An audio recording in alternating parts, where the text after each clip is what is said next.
দর্শনার্থীদের ভিড়ে প্রথম দেখায় মনে হতে পারে এটি কক্সবাজারের কোনো এক দ্বীপের অংশ।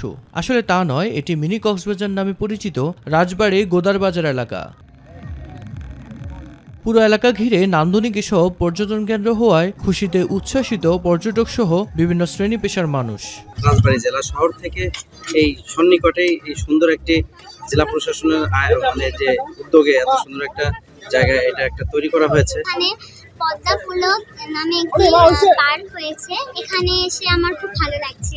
নদীর পাড়ে সবসময় কিন্তু একটা ভালো জায়গা, কারণ একপাশে আকাশ নদীর সাথে মিশে যায়, একেবারে শেষ বিকেলে গোধূলিতে সূর্য ডোবে, অসাধারণ। পদ্মার পাড়ে এমন অপরূপ সৌন্দর্যে দূর দূরান্ত থেকে প্রতিদিনই ছুটে আসছেন ভ্রমণ পিপাসুরা। গোদারবাজার একটা পার্ক হয়েছে পদ্মা পুলক, এটা অনেক সুন্দর এবং এখানে আপনারা সবাই আসবেন, আপনাদের সবারই অনেক ভালো লাগবে।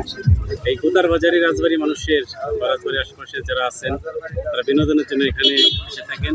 এই গোদারবাজারের নতুন সংযোজন পদ্মা পুলক, এটা মাননীয় ডিসি স্যারের উদ্যোগে পদ্মা পুলক করা হয়েছে। পদ্মা পুলকে এসে আমার অনেক ভালো লাগছে, এখানকার পরিবেশ অনেক ভালো। দর্শনার্থীদের কথা বিবেচনা করে নান্দনিক পর্যটন কেন্দ্র এবং সৌন্দর্য বর্ধনের কাজ চলমান রয়েছে বলে জানিয়েছে জেলা প্রশাসন। আমাদের রাজবাড়ী জেলায় যে পর্যটন স্পটের স্বল্পতা রয়েছে, এখানকার জনগণ অত্যন্ত আনন্দপ্রিয়, তারা কালচারালি খুবই রিচ। তো আমরা ইতিমধ্যে কিছু কাজ করেছি যে বিষয়গুলো না বললেই না। তার মধ্যে অন্যতম হচ্ছে যেহেতু আমাদের রাজবাড়িতেও হচ্ছে যে রিভার বেসড ট্যুরিজমটা খুব ভালোভাবে ডেভেলপ করতে পারে, আমরা পদ্মা তীরবর্তী জায়গায় একটি আই লাভ রাজবাড়ি, যেটা আমাদের জেলা ব্র্যান্ডিংও সেই সম্বলিত একটি আমরা জায়গা করেছি। মিফতা গালিব, মাই টিভি।